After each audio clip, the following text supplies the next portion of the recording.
Welcome everyone to our IRIS-HEP topical meeting today. This one is going to be about workflow languages and REANA in particular as well. We have two speakers today. Our first speaker is going to be Alejandro, who is a postdoc at CMU and leads the, I believe it's the workflows and data preservation group within the CMS Common Analysis Tools activity area. Something like this, I think, is the correct title. And something like that, all right. And we have Pallabi as our second speaker, who is a postdoc at Princeton, and currently in the context of REANA is also looking at reproducibility, porting things over to the REANA platform. And we'll have both of them discuss their experiences with a bit of a spin on this and looking at this in particular today from the CMS perspective. We have these two talks. We can take questions directly related to the talk after each, but then I'm aiming to have a bit of a discussion at the very end where we discuss everything we've seen. And with this, I think we can jump straight into Alejandro's talk. So over to you. Okay, so thank you so much for the invitation. Yeah, as Alex said, I will talk about pre-producibility CMS analysis using REANA. And I was discussing with Alex that he gave me the perfect starting point for this talk. Because as you can see, my email, I asked for the title to be pre-producibility, while if you see in the Indico agenda, it's reproducibility. But this is great, because if you are not familiar with the pre-producibility word, I encourage you to follow this link and read this very interesting article, basically pointing out that there is a prerequisite for a reproducibility workflow. And this is not only in the context of high energy physics. I think this paper makes the point of any scientific research that analysis has to be pre-produced before it can be reproducibility, can be reproduced. So this is great. With this, a bit of a story, let me say that this talk is about pre-producibility efforts that here in my group in CMU, we have been trying to do in order to make our analysis reproducible. So very quick, let me tell you a quick story and what was my motivation, because my motivation can be different from what people think about reproducibility and REANA and so on. So quickly, after my first publication, I think this is something that everyone will be a bit frustrated. I was a grad student in the US. I have to make multiple trips to CERN, to Fermilab, to other places, and I need to work in all of these environments. It's a bit difficult if you need to change your environment, your software and everything to work in all of these places, because sometimes there are specific details about the analysis facilities that you need to take care of. So this is not straightforward and can be frustrated for many graduate students and newcomers. The other thing is that sometimes in our codes, we change something that we think that is unrelated with something else. And then suddenly, months after we make these changes, we realize that part A changes completely the analysis at the end or something. And this usually we don't take it, we don't realize it until we have final results or something. So this is something that I think is a big problem. The other, I'm focusing on CMS, but I will think that in Atlas is something similar, that when we do the final review, we most likely we have to reproduce our analysis, changing some things that, or changing some decisions that maybe we did it years ago or months ago, and now to try to reproduce these plots that we did it months ago, usually is a significant waste of time. So this, as I mentioned, I think these are not only my problems, not only my frustration. I think these are entire community problems. And I was thinking there must be a better way of doing all of the work that we do. So in short, I have these three questions. How can I make my code run anywhere? How can I make my code doing what I think the code should do? And finally, how can I reproduce these results? Alejandro, yep. I believe we might not be getting updates. Now I see you want to be on slide 7? Yes, okay, now it updated. Did something change on your end, or? No. Okay, but now we are on the side we're supposed to be at, right? Slide 7? Yes. Okay. Right now we are in slide 7. Okay, Yeah, let me know if there is... It only updated just now. Okay, we'll let you know if things don't proceed. Thanks. Yes. Okay, weird. So I don't know. Yeah, let me know. So in the slide 7, yeah, I was saying I had these 3 questions, and it happened that it was good timing that I attend this IRIS-HEP awesome workshop.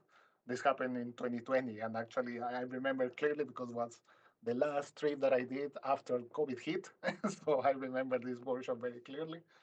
And in this workshop, you can see here, this is one of the pictures that you have in the IRIS-HEP website. You can see me there happily reproducing some plots.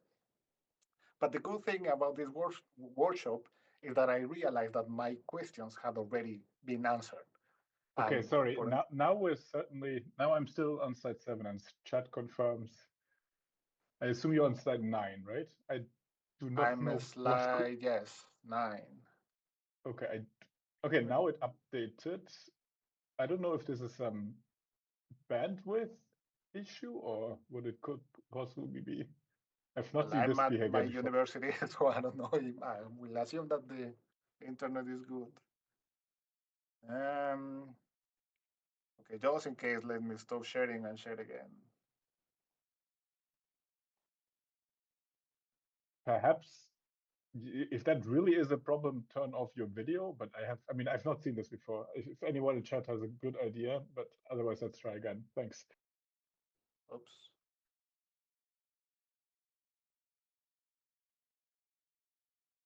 Okay, so we are in slide 9. Hopefully you can see, and again, let me know if something goes wrong. Okay, so I was saying, I went to this workshop and I realized that my question had already answered. So how can I run everywhere my code using Dockers? How can I make that my code, how can I tell that my code is doing what I do? What I wanted to do is GitLab, and how can I reproduce my results is with REANA. And this starting point really bring me into territory that I didn't really anticipate. And this is the rest of what this talk is about. I won't talk about the containers because I think this audience already know why we need containers and why they are great in the things that we do. I just have to emphasize that this is a vital part of the next step that I will try to discuss. So let me go to the other question. How can I make that my code is doing what I want? So the case that I had recently, I moved to another institution. They have a previous code that had some results, but the code was done in C++. So we wanted to migrate to columnar analysis, coffee, and so on. I needed to basically check that the new code is doing what the old code was doing. So I think this is not an unusual case. Most of the postdocs and grad students that are moving around are doing this. And this gives me the opportunity to say, okay, since I need to check the code against previous results, I can use, in this case, GitLab CI to try to see if I can test my code in GitLab CI and see if I can reproduce what I had before. So very simple. You can think that we have a local machine, we implement some changes. My first attempt was, okay, since I have some changes in the code in GitLab CI, what I will do is to test my code, test how the analysis code is implemented. I was at the beginning making just one plot. So, okay, let's check that the plotting code is doing what I want, having some results. At the end, as a user, just checking in the GitLab CI if everything goes according to what I was expecting. And just in case, I'm in slide 14. So you can think that at the beginning, I had first step, I was doing some entropos, then I can create some selection, some histograms, making some plots. But as you know, this quickly escalates in some other steps. Then you need to make, I don't know, background estimation. You have to create some statistical cards, and then you change variations, systematics, and so on. These are things that we usually do in all of our code. Now, since I started checking all of the tests, all of the parts of my analysis in the GitLab CI, the other thing is that I needed to think which step runs before and which step should be concatenated with the others. And trying to implement all of this in the GitLab CI, I realized that I'm implementing an analysis workflow. That this is one huge advantage of this initial test that I was doing. Uh, Now, right now, you can see this is just a print screen of my CI. You can see that I'm plotting many, or I'm testing many things. I'm in the CI right now making many things, creating containers, testing parts of the analysis, and so on. And as I mentioned, a huge unexpected byproduct of this test was that I already defined my analysis workflow. That this can be handy in the next part of the talk. So a few lessons that I learned. Now, as I mentioned, I can run my code anywhere, and anywhere now. Right now is not only LX Plus or Fermilab or whatever. Now it can be GitLab CI or any other place. I can check that my code is doing what I want.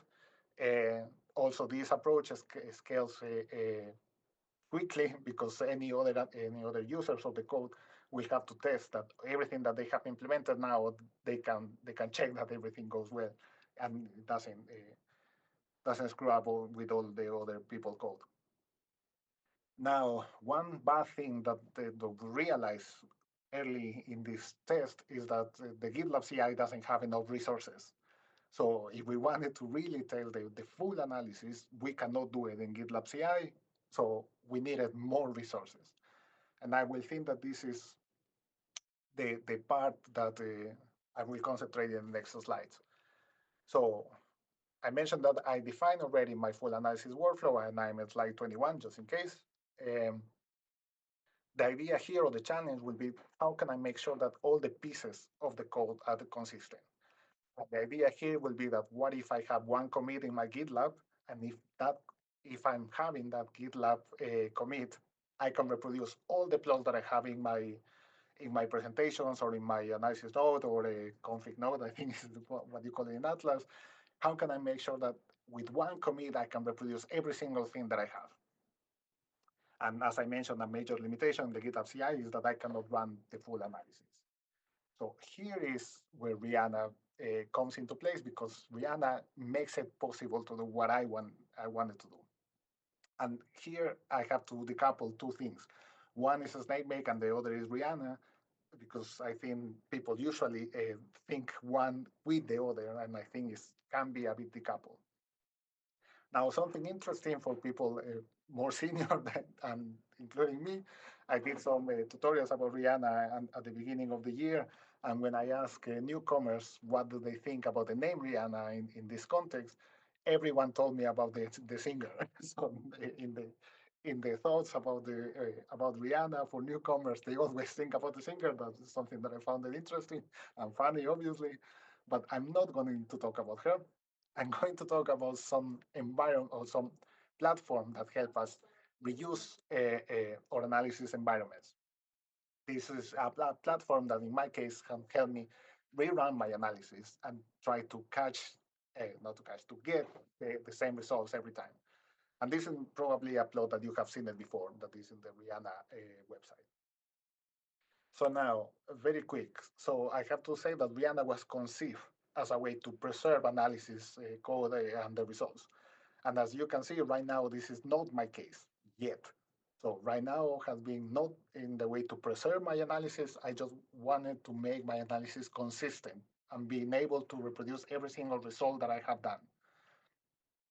So the good thing about REANA is that it gives us the possibility to run full the analysis and with sorting the limitations of that I have in the GitLab CI, that I can run all my jobs from E or reading my files from EOS and not doing all of this stuff. So you can think as a way to containerize my full analysis, and the word containerize take it a bit loose, because the last time that I say something like that, people took it as a container in the way that is mentioned now, but I will say that it's a container-like way to do your analysis. So very quick, what I can think, an easy way for people to identify what we as a users are doing with this platform is basically, as a user, you will have to tell REANA what to do. Once we define a good way of saying what to do, you can think that The user will send to this black box that is REANA, and once your analysis is done or all your jobs are done, you as a happy user, you just download your results. But first, how you tell REANA what to do, I will say that is the core of what REANA does. Because what REANA, in my user case, is doing is given a set of predefined analysis, basically a workflow. REANA is organizing and deploying their resources to efficiently run workflows. So how do we define workflows? I think this is not a new problem for us. This has been done in other scientific areas. And REANA has some other or a few packages, workflow orchestration packages that you can work with them. And SnakeMake is one of them. So that's why I try to emphasize that SnakeMake is not REANA and REANA is not SnakeMake. One is the way of defining workflows to the REANA cluster. Very quick, SnakeMake, I mentioned, is a workflow management system that is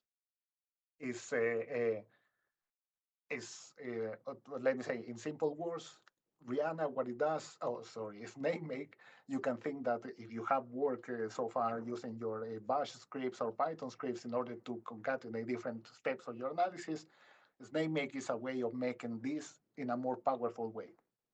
So it's a way to create workflows and to run efficiently workflows. One of the strong points, in my opinion, is that SnakeMake is a project that has nothing to do with high energy physics, meaning that if we use it or we don't use it, this project will continue. So I think it's a really good, strong point, in my opinion. But also, this means that there is a strong community of users that we can ask for help if we need it. And it's also easier to debug and so on. So again, SnakeMake works without REANA, even in your local machine if you use it. So I have to say that personally, I start using SnakeMake as a way to submit my jobs to REANA. But once I understand that the SnakeMake can run local and can be a good way of efficiently concatenate different steps of my analysis, I have used it now as basically as a replacement of all my Bash scripts in my analysis. So going back to the plot that I showed you, again, now how you as a user, you tell REANA what to do is using SnakeMake. REANA will run your jobs. And finally, as a user, happy user, you download your results. And I can argue that the REANA is making some nice ways of how to check as a user, how to store, how to monitor, and how to visualize all your workflow. REANA has a client in your computer, or also can be you can check it through the website. That this print screen that I show you here of one of my jobs. You can check many logs. The logs are stored there, so you can check what happened before. You can access all of the code, and you can access the final results and so on. So I will say that as a user, is a very nice, friendly way of storing what we are running. Now, this is just one graph showing you how my analysis works right now within REANA. You can see many steps, how they concatenate with each other, how I have the final ones.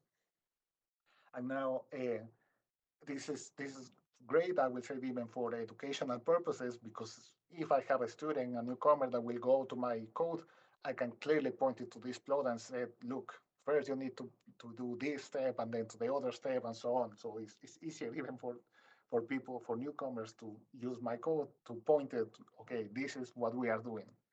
And this is the workflow, and this is what you will do and what you will do next. I have to say that now also this is what we do is that through the integration with GitLab CI, we try to run this every week just to see if any changes or after any big changes, try to see if everything, I don't know, we change something and maybe accidentally we change something else. Now we can test this immediately. And this is a great way of checking bugs in real time, let's call it.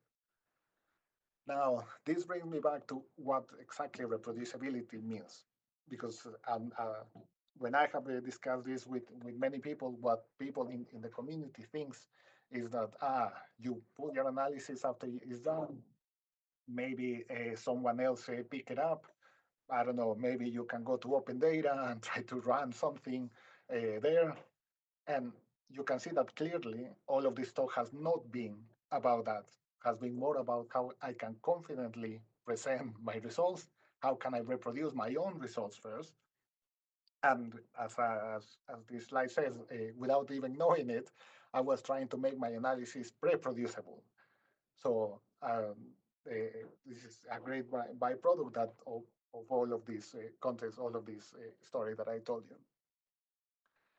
So going beyond, when I learned or I understood really what the REANA is capable of, also because at that time I was working more with, in CMS, we call it POCs, physics subjects corrections. I think in Atlas is something like a object performance or something like that. So I recognize that this is a way of making this part more easy, more or to improve that part of the way that we create corrections. Because at least in the CMS way, we are reinventing the wheel every year, every 2 years, just because people are leaving, and then we don't know how to reproduce their results or how to reproduce their code. We needed to start from scratch and so on. So I realized that this is our way of stopping that waste of time.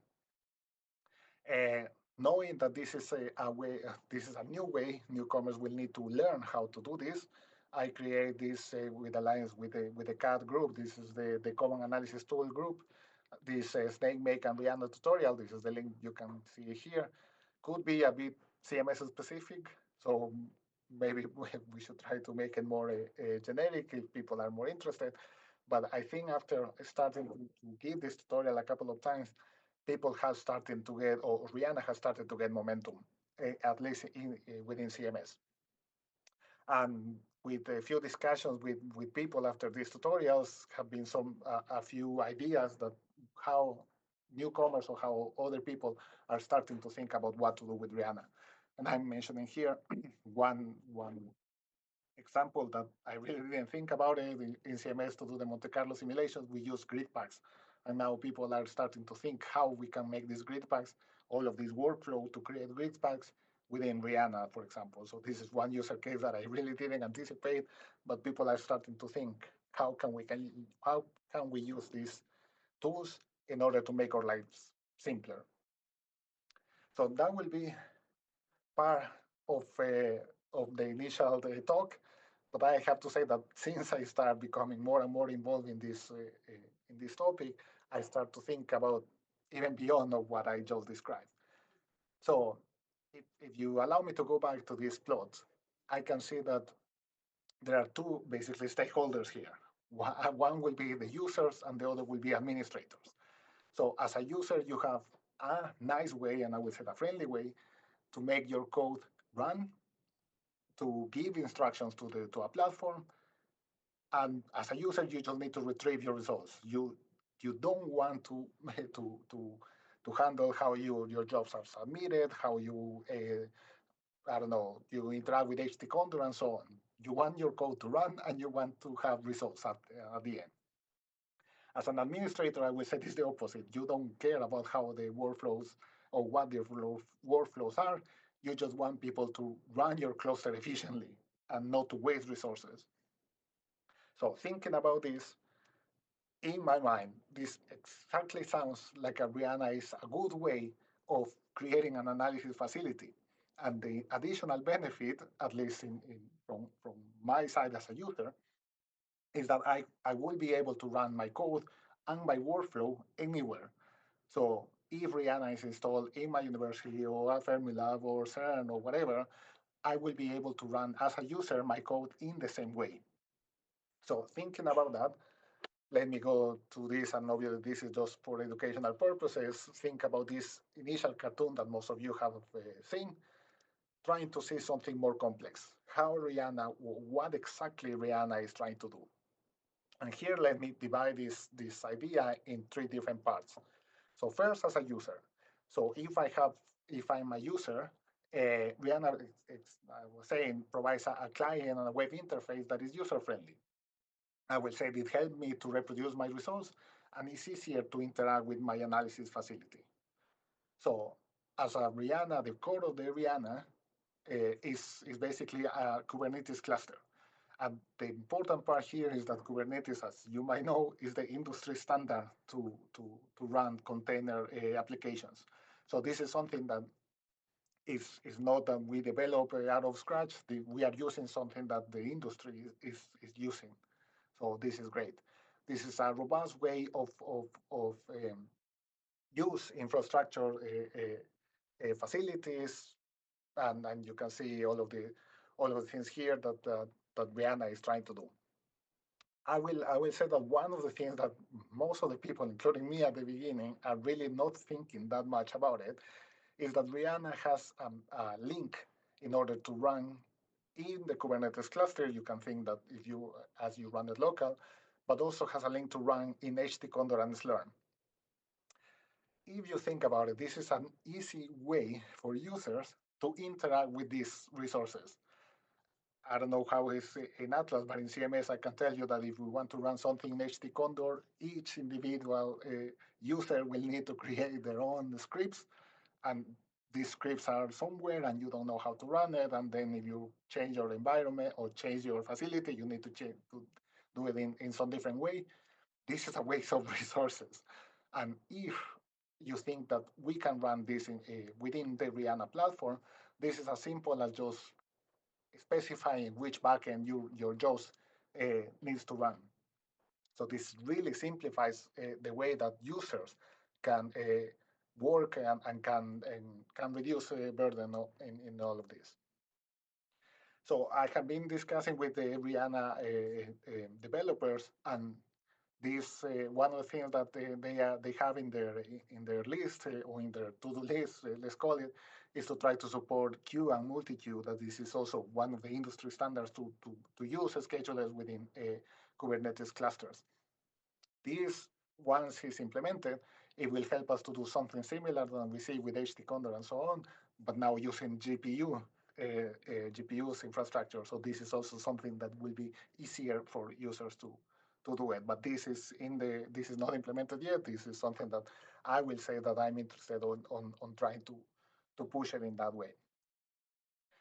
Now, if you think what REANA really is trying to do is, you can think again about the analysis workflow that I show. And one thing that I think can be not identified explicitly is that each step of your analysis can run in different backends. So you can think like, first maybe I need a lot of computational power, so maybe I need to run in HT Condor. Then I need, I don't know, something like Dask. Each of these steps can run in a different backend if you specify it. And there is some of the jobs that you really don't need a high computing power. You can run it, I call it locally, but it's basically within a Kubernetes cluster. So this is something interesting. So finally, checking all of this and experimenting with all of this, it brings me from, again, this is just for educational purposes, from this small cartoon, trying to identify what REANA is trying to do, into something more of the core of the developments of REANA.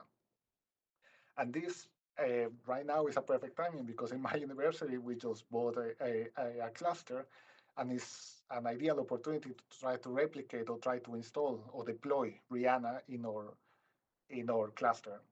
So I have been playing around with this. I have to say that we have initial instructions from the REANA guys that they work perfectly if you have a small cluster and if you run in just one node. There are a few things that I still need to figure out, like how this can run with, I don't know, with multiple users, or how can I include CBMFS, or some of these things that are not explicitly part of REANA, but REANA uses. So let's say these things are, I'm still in this pilot project, I'm still trying to figure out how to do it, and obviously I'm in contact with the REANA developer, so this is great. Yes, and now just to, yeah, explicitly 30 minutes, so that's great. So just to finish, yes, basically it's going from a user perspective, saying, this product is great, now trying to go to the developer side.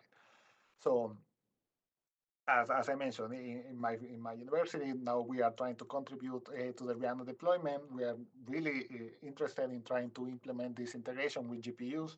So it's something that hopefully we can work with the REANA developers and trying to push it forward. I also understand that in order to make people join these platforms or to use these platforms, we need tutorials. So this is some other step that I think we really need to consider if we want people to to keep using these products. Since this is an IRIS-HEP, and I learned that the IRIS-HEP is also interested in how REANA can work on that, I will say that it will be great if we can collaborate. I'm not part of the IRIS-HEP, so it will be great if we can start collaborating and we can see how can we push this. If we are all agree, we can push also for this type of projects. And with this, yeah, thank you, and let me know if you have any questions. Thank you very much.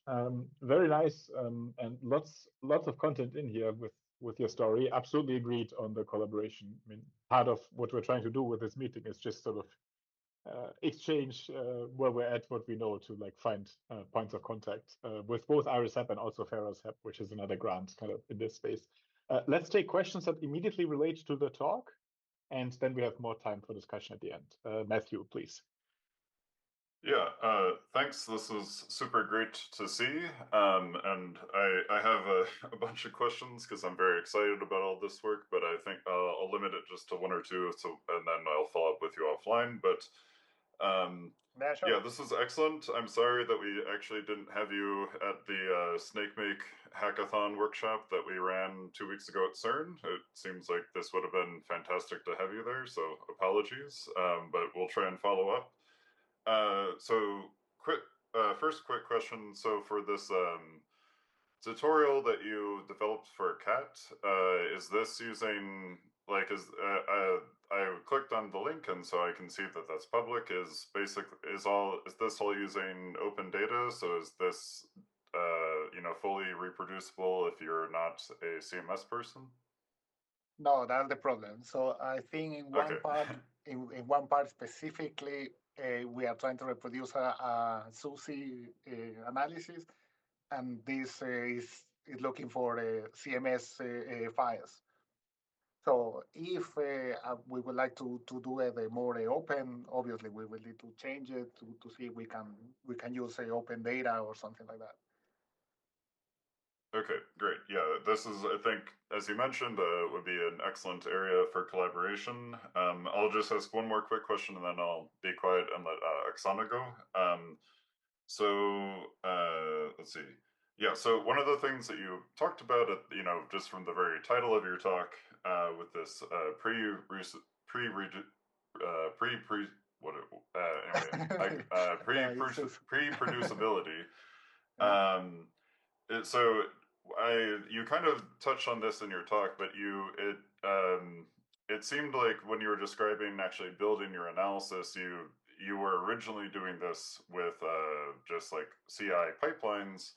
But do you have experience yet of actually trying to build up a full analysis starting from scratch with SnakeMake, like using a workflow engine like SnakeMake, or have you only had the experience of essentially like porting an existing analysis that you built using bash scripts and stuff into SnakeMake? I mean, I would say that obviously this narrative of how I did it was more for how can I say it, like for this talk to flow, right? Sure, yeah. In reality, what I did is we start with just this test in the CI, and then replicate this small test directly in REANA. And the moment that we start adding the rest of the pieces, these pieces were integrated into the SnakeMake workflow, and then was easier to implement it in REANA because was already there. So in that sense, I think I can say that I have done it already. What I think you are thinking of. Yeah, yeah. I'm mainly asking just because in Atlas we have a lot of experience of essentially like taking existing analyses and once they're done and moving them into a preservation and workflow engine system, but we don't have a lot of experience yet in really understanding what the user experience is with starting basically from scratch with a workflow engine. So this is great to hear, and I'll definitely make sure that we follow up with you on that. So I'll stop monopolizing things and turn it over to other people now, though. Yeah, definitely. I mean, feel free to ping me whenever you want, because I think, yeah, I have done this. Yeah. Okay, Oksana, you were next. Yeah, sorry. Just a couple of technical questions. So you still are running, basically you still using in GitLab CI the testing of your analysis, right? It's something that you're doing on the, let's say, nightly basis or pull request or whatever. And yeah, it's a first question. That, yes. I mean, Okay. right now, I will say that having a GitLab CI workflow really changed the way that I'm coding and my group is coding. Because now we are not trying to reproduce a plot, we are trying to reproduce numbers that we put it in the GitLab CI. And this is, I have to say, completely changed the way that I'm coding. Interesting. Basically, you're not really running, let's say, full chain or whatever. You're just like running some pieces of the chain, which is affected, and probably with a lower, I could imagine, data set is smaller or whatever. So you kind Yes. of design special test routine. Yes. So Because I yes. don't believe you can run full analysis in GitLab CI. Yeah. I mean, this test, let me go back. Obviously, this test, all of these pieces, use part of the analysis, 0.5% of the data. I don't know. So obviously, it's just trying to catch quickly if something goes wrong. But let's say, obviously, if you're running just 10% of your data, you cannot spot every single problem that you have. Yeah, so makes sense. So this is running every time that we have a pull request. That is, yeah. Now to run the full REANA workflow, no. This we try to run it once per week if we need it, or if we know that we need to change completely something in the analysis, so then we can run it everything. So I will also say part of this answer, and I haven't touched about it, is that I think we are able to do this because also we are running with other things that make our analysis efficient, like coffee or other Pythonic packages. That makes it faster to run, and that makes us able to run the full analysis in like 3 hours or something. I see we have quite a few hands. Let's try to keep things short so that we can get back to more discussion towards the end. But it's great to see. But I would like to make sure we get through all the content and we can come back for more towards the end if people want to stick around. Oksana, you had another question, or? Okay, then very, very fast. It's probably yes or no. When you run in REANA, do you have issues with data access? Because I know that it's wonderful to have everything in one place, like CERN services, EOS, everything. So I could imagine everything works amazingly, probably because you have all the input coming from EOS, or you using, how is your data locality works in your analysis? I think you are going into details of these that are great. Yes, so one of the things that I needed to make sure is that all the data right now is on CERN. Okay, so if you run from CMU, from your toy REANA deployment, do you have, not toy, maybe it's a production, do you see any issues, let's say? I mean, in the tail that we are doing, we are not still there yet, so I haven't been able to run the full workflow yet. But just from my first test that I had with REANA, when I was trying to load files from, let's say, Fermilab, I was having some issues. But not issues with REANA itself, but it's just latency issues, or maybe the file was not there and was taking problems and so on. Mm-hmm. I see. Okay, thanks. Yep. All right, let's go to Tibor. Yeah, thanks, Alejandro, for the nice overview. One quick question to your remark about the SnakeMake replacing all your shell scripts. So I was wondering, in your experience, also giving cut tutorials, because that's one of the kind of hurdle of adopting workflow languages. People have to change the habits of thinking declaratively. How hard it was, and how do you see it with your colleagues? How realistically people could adopt this kind of workflow first attitude? So yes, I think it's not easy. I will say that within, because I start working on this with the REANA in mind, I tried these other ones, this, what is it, the CWL and what is the other, Yadesh and so on, and SnakeMake. And for me, the easiest was SnakeMake because the others for me, personally, was a nightmare. So SnakeMake, I will say it has a bit of a learning curve, but once you know this, or once you understand what is the idea behind it, it's easier. But definitely it has a learning curve that definitely means that we need better tutorials. And also support and channels where people can ask questions. Okay, thanks. Okay, and then last question for now is Hernandez. Hey, thanks, Alejandro. I second. Very nice talk. Quick question from someone who is not in the CERN world. How do you access the files in the CI? It's related to what Oksana was asking, but do you need a X509 proxy to access the files? And if yes, how is this set in the GitLab CI? Yes, I need a proxy. Well, my workflow has many components that are really local because they are produced from one of the previous steps. But some of the steps, we need a proxy, a certificate to run it. So this right now, I do it manually. So manually, I set my certificate and then I propagate to the rest. Actually, this is this first VOMS proxy. So I set my certificate and then I propagate to the rest of the code. Oh, okay. Well, I can ask details later. Thanks. Yeah, okay. All right, then I think we can move over to Pallabi and we can come back to more questions towards the end. Hi, can you hear me? Yeah, I can hear you fine. Okay, give me a moment.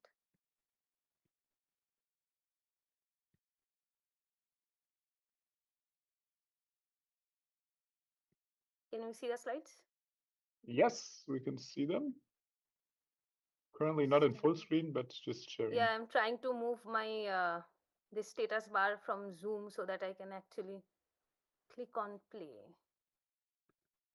Okay, now it should work. Yeah, now all good. Go ahead. Okay, so hi everyone. This is my experience with testing existing analysis workflows with REANA. So, okay. In contrast to what Alejandro was saying, I'm trying to adapt analysis that have already been implemented and run them in REANA. And this is actually very much needed because students produce results, and then a lot of information occurs over time because there is not enough documentation and no change is possible due to outdated framework. But there are possibilities of in future new theoretical models will need to test and reuse old data. So we will have to reapply new strategy on our old analysis results, and also we'll need to make mentions possible with new phase space that may be added. So there is ongoing effort to make preservation and reinterpretation a practice in CMS. So basically encouraging all the analysis to be able to run on REANA, and Atlas is already doing it using the recast framework. And a large number of analyses have been preserved. In CMS, CAT group is suggesting to use REANA for generic preservation and reinterpretation. While we want to focus on longer term plans of producing new results, accessing old data, etc., we also don't want to burden the analysis teams. So this is a brief experience of getting to use REANA on this on a very short term basis on existing code for different test cases. So what analysts need REANA? We need a preserved analysis environment, which allows us to rerun code anytime, anywhere. This was also mentioned by Alejandro. For example, a document, and then the main code is a version that preserved within the image or that can run compiled with the image itself. This will allow for modifications later as the analysis needs may change in the future. For example, changing acceptance, adding other final state categories, etc. Then we need a workflow description. For example, we start with the skimming step, post-processing up to final plots and data card making for usual physics analysis workflow. And we have to make sure that given different input files, this workflow description will run all the steps and arrive at the final result. What is good for REANA is that it can run locally in EOS, and it can also use extrude-D to access remote tier 2 files. So I just tested this today, thanks to Tibor for the instructions. And the overall setup is submitting for this is similar to submitting Condor jobs, but more structured because it has a specific workflow description. Now I started using REANA in the context of the analysis grand challenge example. So this is a workflow that was implemented for a TT bar cross-section measurement analysis using CMS open data, and it was also benchmarked in REANA. So there was a talk in CHEP last year. This is a screenshot of the first page, and there is also GitHub. And this is based on the original AGC TT bar analysis that is implemented, of course, without REANA. Now, there were some differences between the original implementation and the one that was used to benchmark in REANA. And the main update with this will be to use the new REANA cluster that has enabled Dusk, which uses distributed computing. And also, by using this new REANA cluster, I tested this original AGC workflow, the AGC workflow that has been developed to run in the new coffee, and also example for anomaly trigger studies using run3 data. So what is the analysis grand challenge? It's basically a test of workflows that is designed for HLLHC. We will have manifold increase of the total integrated luminosity in phase 2. So we need to test how well we can process, extract and process information from these large data sets. And this reference implementation uses 2 TB of CMS NanoED open data from 2015. And this implementation is reproducible by design. It tests many improvements and tools for the data access, event selection, statistical inference, etc. And these tools you can see in this nice picture. But in terms of physics analysis steps, we can probably break it down into these steps of skimming, signal discrimination, post-processing, signal categorization, likelihood fit, and limits. So now REANA is trying to add the last step, which is the reusability and preservation. In the AGC REANA example, the SnakeMake workflow manager was used to split the input file into multiple chunks, which needed an extra script to be added, and it used separate job folders for each of the samples. And since this REANA cluster did not have Dask enabled yet, the usage was turned off. Similarly, email interference and Triton use was set to false. The output of the REANA benchmark case was a root file, and then the plotting step was done in a separate step. And when I was trying to run this in the new cluster, I tried to enable Dask. So the basic changes I had to do was add Dask in resources and connect to the Dask client in the REANA analysis facility, and use the Dask executor for the coffee processor. So I removed the input file splitting step and tried to run one job per sample instead of per file. So since this is a TT bar cross-section measurement, there are different data samples to go over. So there is TT bar, single jet, single top, etc., different samples, and each job handles each of these different samples. But when I tried this, I saw that the average runtime significantly increased. However, when I ran the original AGC code with instructions from Tibor and al, I saw that it runs much faster in REANA. The full job finished in about 5 minutes with 200 Dask workers and 1 GB memory per worker. And this was using the serial workflow while the ML inference was turned on. So when I was trying to modify the AGC REANA benchmark example, I could not go below 8 GB memory per worker, and I had yet to understand why. And this is a nice visualization from the interface, web interface of REANA, which shows the Dask execution progress.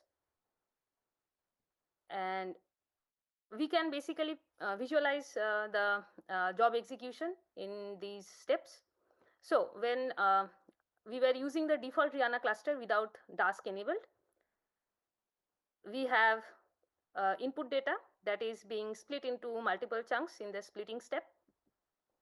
Then we have the processing step, where each of the input chunks is producing a separate histogram. And then in the final merging step, all the histograms are being H-added into the final result. When Dask is enabled, we are using the serial workflow, where we have a single step of processing. Input data is being processed in chunks by the Dask executor itself. So we can visualize it as the histogram growing over time. However, the SnakeMake version has one added advantage that we will discuss in the Axwell-1TL example.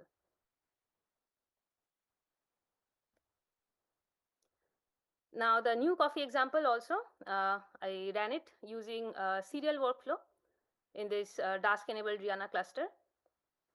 And as a person who did not know anything about what this code is doing and what is the difference with the new coffee, etc., I could implement it as long as the environment image existed and a single Python script was running all the steps. So in conclusion, the REANA implementation is very easy. Now coming to the last example, which is this anomaly trigger study. So Axwell-1TL is an anomaly trigger that was implemented in Run3 data. And one of our students is studying the performance of this trigger using custom nanodian tuples that are stored in EOS.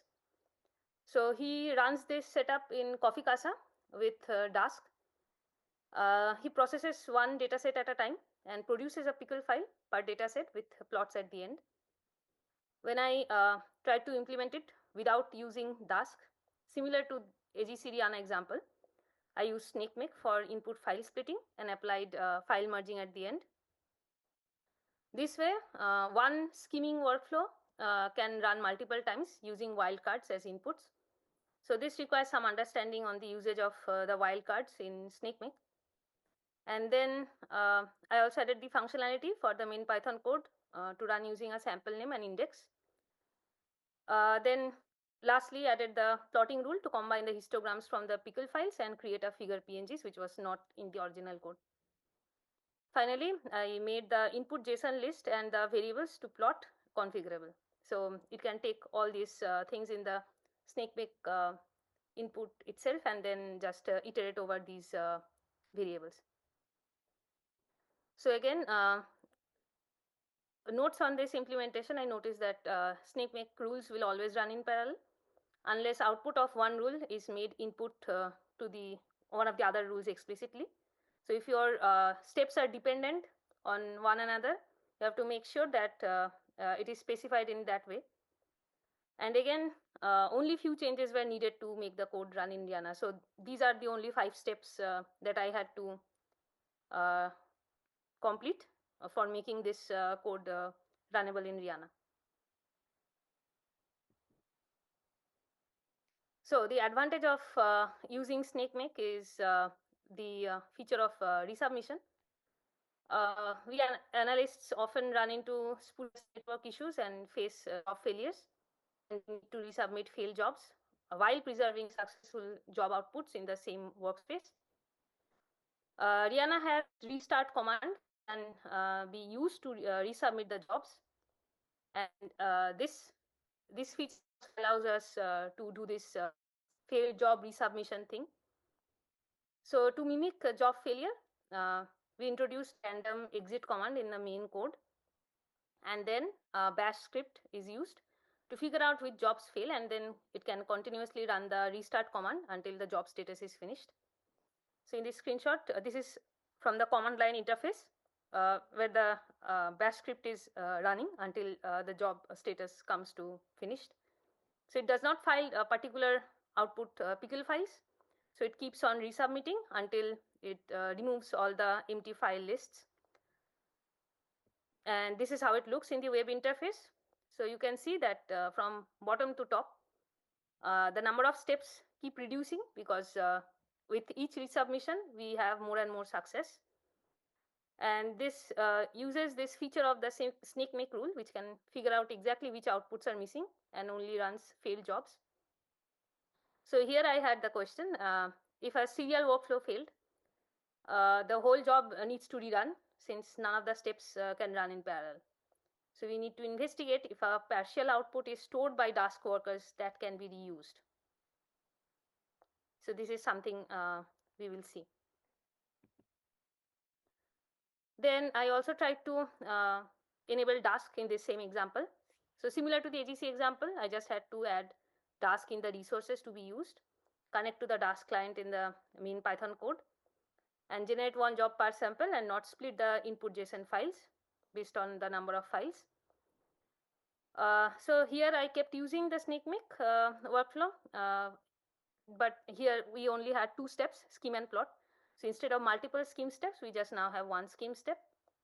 And here I saw that with or without task and with or without file splitting, the runtime was almost comparable. So this means when I was trying to implement the AGC REANA example with task, I was missing an understanding of the available resources. We have to know how many pods or jobs are created to run at a time in the REANA workspace, and also understand the Kubernetes optimization. For example, how much memory is available versus required per job. In the AGC REANA case, some of the samples required huge memory, so it was not very optimized for me to split it in per sample jobs. However, when we used it as a whole in the original AGC example, it will run with less time because task is able to figure out how to split. I see also some problems with Docker image pooling, for example, the unauthenticated pool limits, and there are sometimes network issues over EOS, which I think all EOS users are aware of. So it comes and goes time to time. So in conclusion, the analysis frameworks that were built using Coffee, they can be readily implemented on REANA with few tweaks as the Docker images are readily available. For other frameworks, analysts need to be familiar with building images. Jobs can be run over extrude and resubmitted for handling network failures.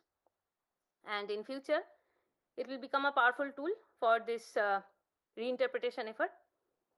And on analyst side, it takes a little amount of work to set up. And I thank Tibor, Alp, Alex, Oksana, and Matthew for their valuable inputs in preparing this presentation. Thank you very much, Pallabi. We can take a few more questions and then also a bit more general discussion at the end. Matthew, please. Great talk. And thanks also for doing all this work. So on slide 11, you talked about automatic resubmission, and this is something that you and I got a chance to talk about a little bit 2 weeks ago. But currently, all of this is done just through, like, this is like manual. Okay, yeah. So this is done through the REANA client. But is this something that would be useful in your mind to bring down into SnakeMake itself, or in your mind is this restart feature something that doesn't need to exist at a lower level, and it's perfectly fine to just have it exist in the REANA client API? I guess that's also me, for the REANA team as well, but I'm interested in your thoughts as a user.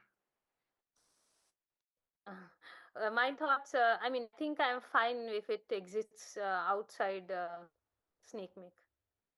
So SnakeMake should all, I mean, one thing I noticed was that it was also a bit specific to what I define as a failure. So for this particular example, I defined as a failure when the file had a size 0. So it can be for different people. So that case, maybe if they want to implement it in the SnakeMake rule, it might be fine. So that is something I can also investigate.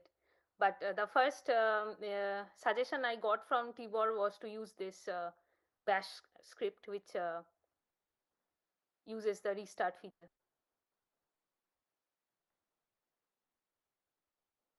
Okay, yeah. Maybe if I can add there quickly, I will think that it's a great tool if we can resubmit automatically. Just because, let's say, what it happened to me is that sometimes files are not available the first time, and the job will fail, and it's simply to try to resubmit it. So if there is just a tag where you can say resubmit, that will be great. I am surprised to hear that this is not in SnakeMake at all as a feature. I would have expected this kind of try again thing to be of broad generic interest. So it's really like not something in that at all. Yeah. Sorry. Oh, sorry. Go ahead. So, Matthew, go ahead. I mean, I did not explore. That's what I wanted to say. I was suggested by Tibor to use this. I don't know if SnakeMake has it. So, yeah, I mean, Tibor, I think is way more expert than me, so he should interrupt me if I start to say anything wrong. But my understanding so far from talking with Johannes and other members of the SnakeMake core team is that the particle physics kind of workflows are maybe we have different assumptions about how data access works typically, as well as just executions. And so I think in most people's view, or in most other fields' view, if a file doesn't exist, then that's some sort of failure of inherent almost moral failure of the workflow, such that indicates there's some severe problem. Where for us, it's maybe it's not that surprising if we might have some portion of the jobs fail, but I think we're also used to a much more kind of distributed computing model where for much more of the larger jobs that the bioinformatics community uses, they seem to take the approach of trying to just get things on a really big computer rather than trying to have some approach like we have with either the worldwide LHC computing grid or trying to do things in a much more distributed fashion. But I'll also defer to Tibor and Oksana and people who have a lot more kind of technical expertise here to add corrections to what I said. Yeah. Basically, just to supplement Matthew, I'm seeing it exactly the same. I did not dig too deeply into SnakeMake, but one of its basic behavior is that if a rule fails, it will delete the outputs straight away. So doesn't allow you to continue and even delete the current computations. So if, for example, we are producing some histograms, some files are missing, SnakeMake will kind of delete also. For this resubmission, that was the easiest way to get it done. Okay, yeah, it's very interesting to see the. Maybe I have to say it is behaviors. in the SnakeMake alone there is a retry option. I never use it because, as you said, if the job failed, you don't need to redo it again, and I'm doing it manually. But there is an option. Yeah, but there is this that if, for example, we are processing a sample of 1,000 files and 980 are okay, we would like to continue, and SnakeMake would not allow you. Yeah, that is the case, yes. This retry, yeah. And this was actually going to... this was sorry, going to be continue. Yeah, sorry? You can continue, I think Oksana Yeah. said, yeah.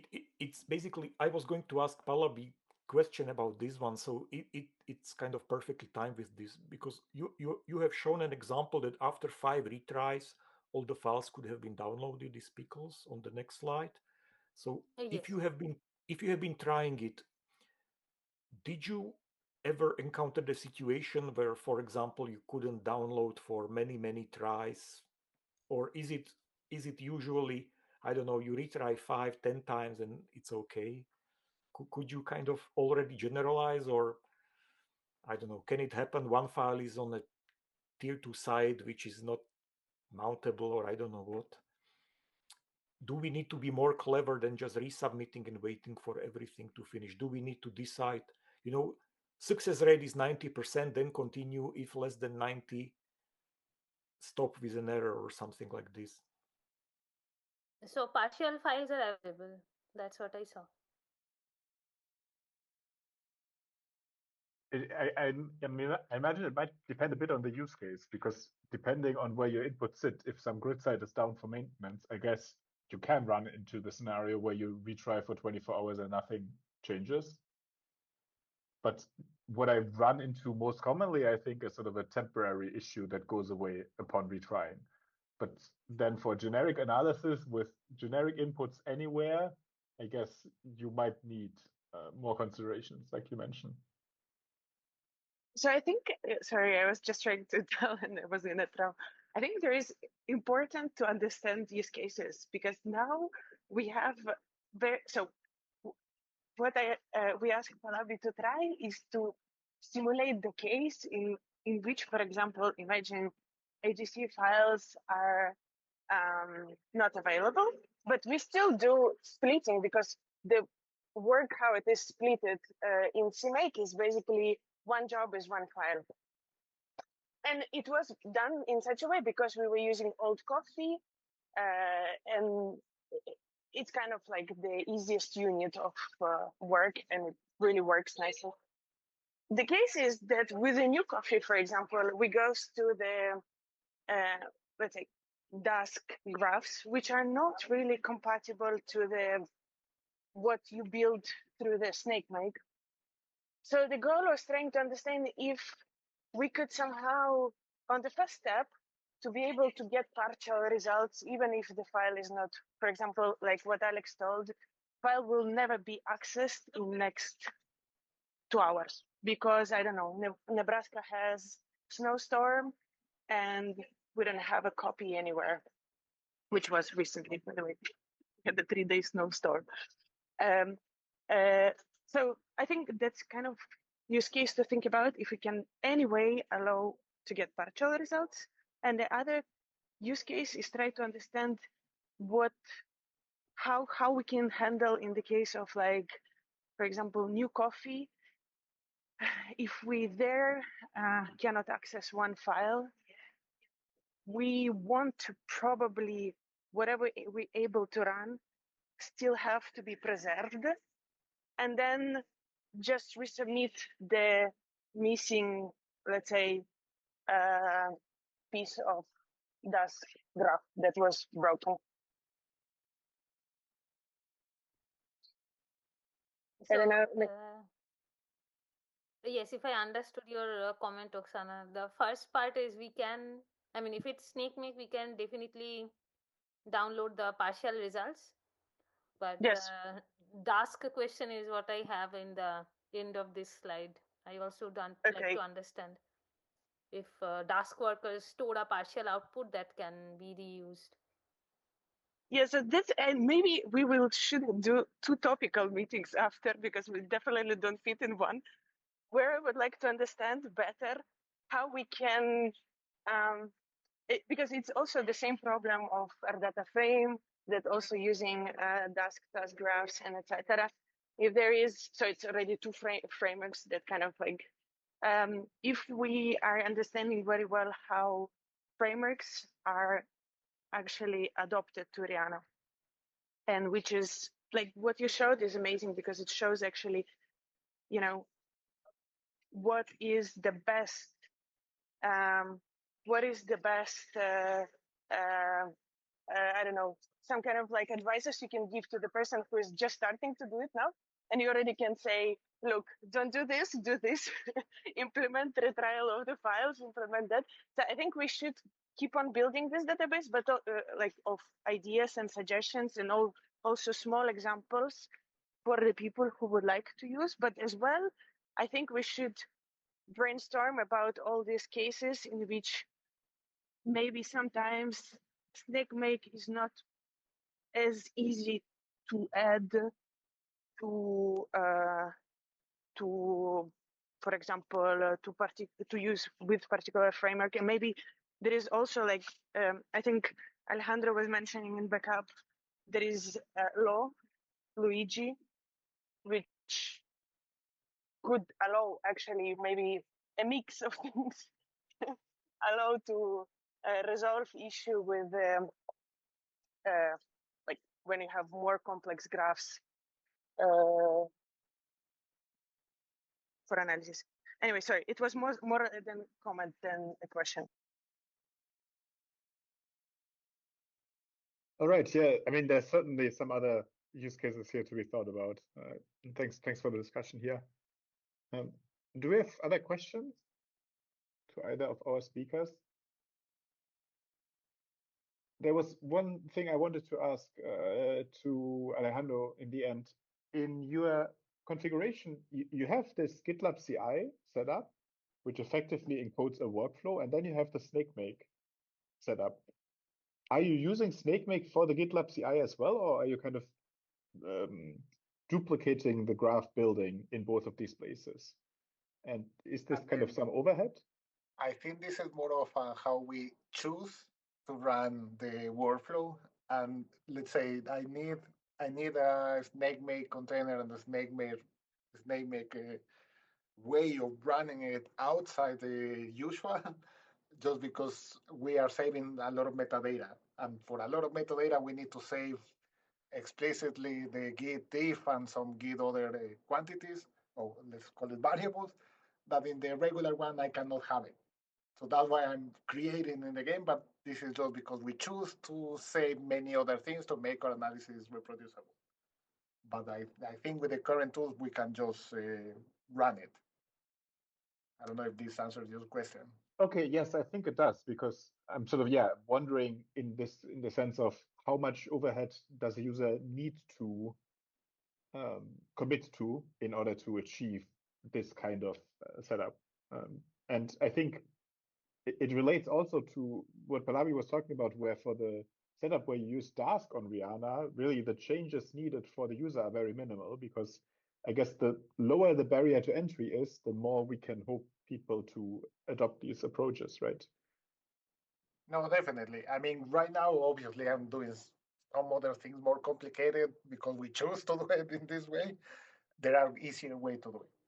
So yeah, I guess this is part of creating a tutorial or creating an example that could be easier for newcomers to use it and to replicate. Okay, thanks. Any other questions here to our speakers today? All right, then we did run a bit over the hour. Sorry for that. Thank you very much to Pallabi and Alejandro for your talks and for the discussion here. I think we should view this as a starting point. I think there's definitely topics of common interest that we can follow up on after this meeting. That's everything for the meeting today, though. Thanks, everyone, for joining and for the discussion. Have a nice rest of your day. Bye-bye. Bye. Thanks. Bye-bye.